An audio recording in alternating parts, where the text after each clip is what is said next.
Hello, welcome to the web-based training modules of National AgrAbility project. My name is Samuel Matthew. This module introduces you to the eligibility determination process in vocational rehabilitation. This is an independent module. Other modules regarding vocational rehabilitation services with reference to AgrAbility customers are available for viewing and downloading at the National AgrAbility Project website www.agrability.org. Any questions about this training module or other training modules may please be sent to bng@ecn.purdue.edu, or you may call toll-free 1-800-825-4264. Please take a moment to read the sentence on the left side of your screen. This is for those individuals who need a transcript due to a hearing impairment, and they should contact the same email address I mentioned earlier, png@ecn.purdue.edu, or call toll-free 1-800-825-4264 if you have any questions about these training modules.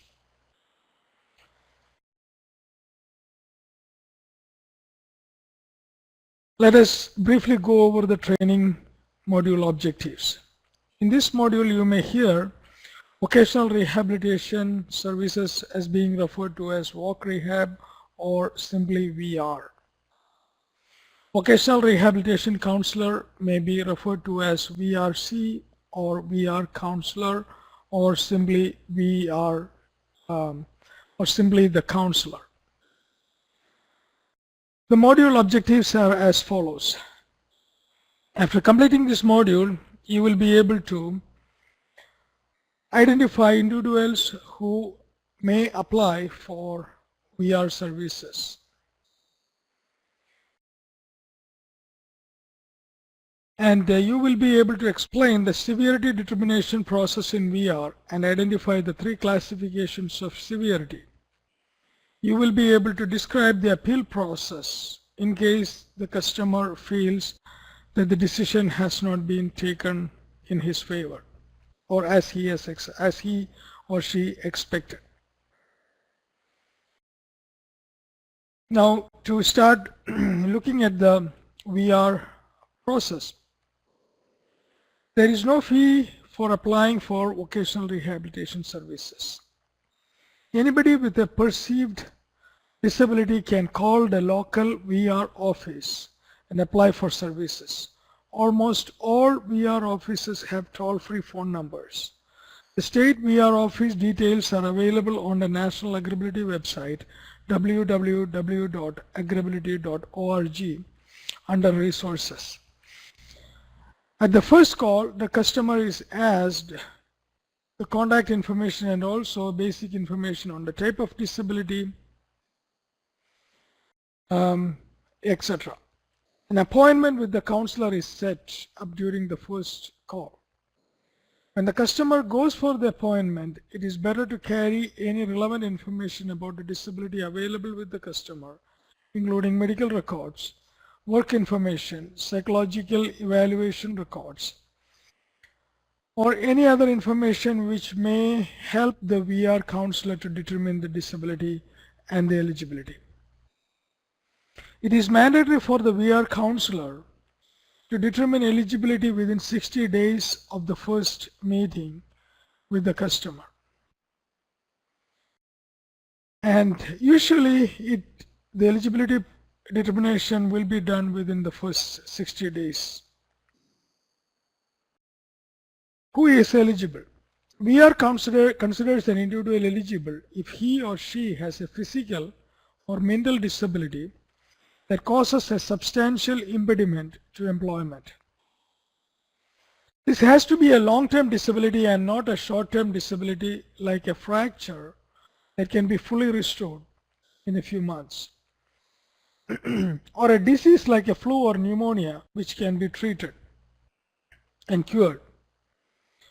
Also, it has to be determined that the individual requires VR services to enter, re-enter, or maintain employment.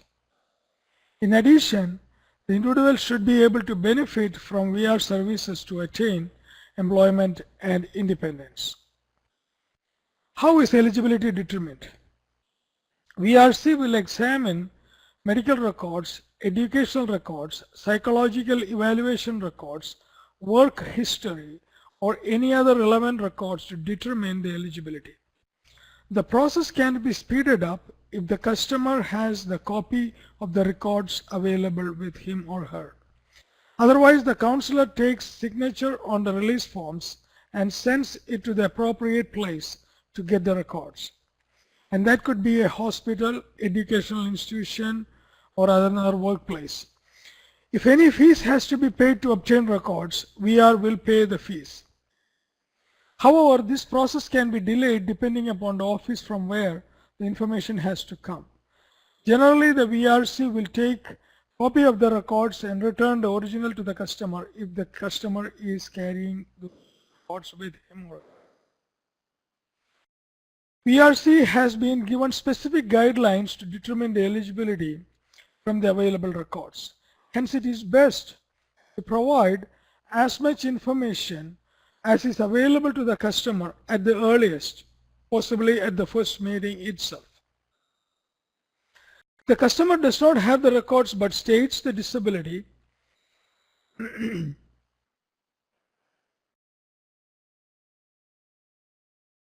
VRC can authorize assessments with no cost to the customer.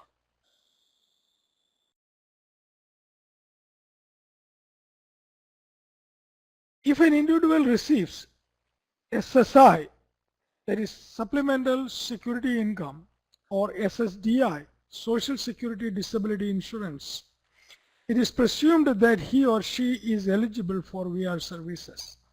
So for the eligibility determination, the individual has to present the relevant SSI or SSDI papers, including an award letter, a payment stub from the Social Security, or a bank statement showing this payment from Social Security.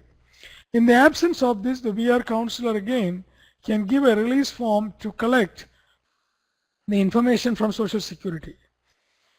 Having the information with the customer during the first meeting will speed up the process.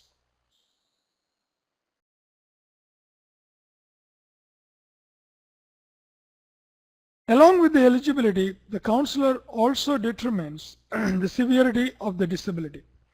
This is done for two reasons. One is to satisfy federal reporting requirements.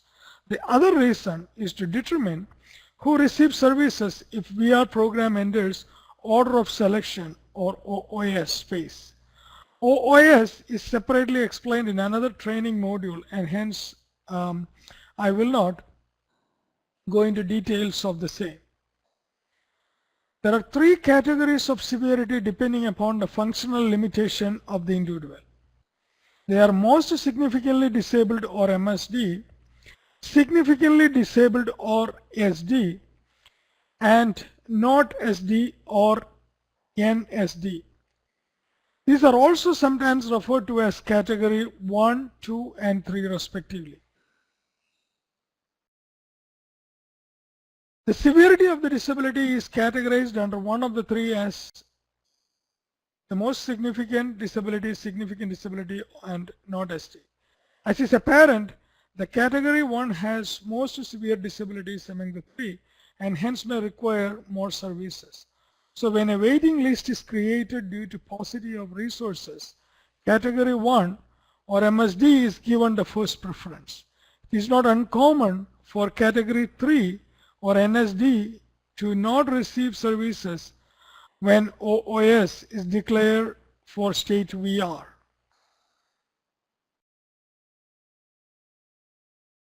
Severity is determined on the functional limitations listed on the slide as per the records available to the VRC. Hence, it is important to provide as much information as necessary to the VRC. There is specific criteria attached to each of the functional capacity limitations. Take a minute to read through the limitations on this slide. This goes from cognitive and learning skills, communication, interpersonal skills, mobility, motor skills, self-care, self-direction, work skills, work tolerance.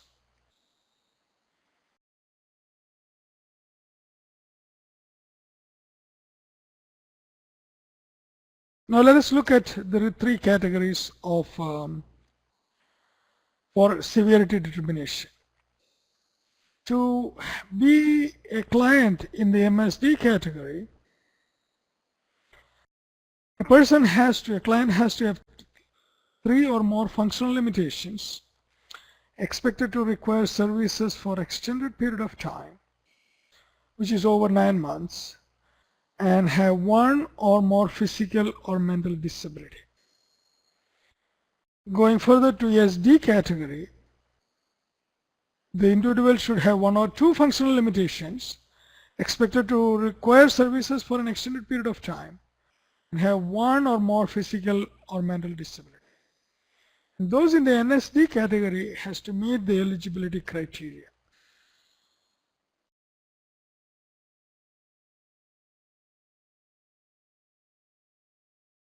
If the customer feels that the VR decision about his eligibility is not as per his expectations, his or her expectations, the decision can be appealed at 3 levels. The first is the office supervisor level. The supervisor meets with the customer to review the eligibility determination and review the facts, if any are not taken into account. The decision by the supervisor is not acceptable to the customer. He or she can appeal further, and the VR office will facilitate an independent mediator to resolve the issues. This is also not acceptable to a customer. The CAP or Client Assistance Program can be approached. This is an independent state-run agency that hears the case by VR as well as the customer to resolve any conflicts. Another training module on CAP or Client Assistance Program will be available at the AgrAbility.org website. Hence, I am not going into details of the Client Assistance Program during this presentation. This is the end of the VR eligibility module. Please feel free to contact us at the displayed email address or toll-free number to ask questions, provide comments, or suggestions. Thanks for your time. Hope this module has been helpful in enhancing your understanding of the VR eligibility process.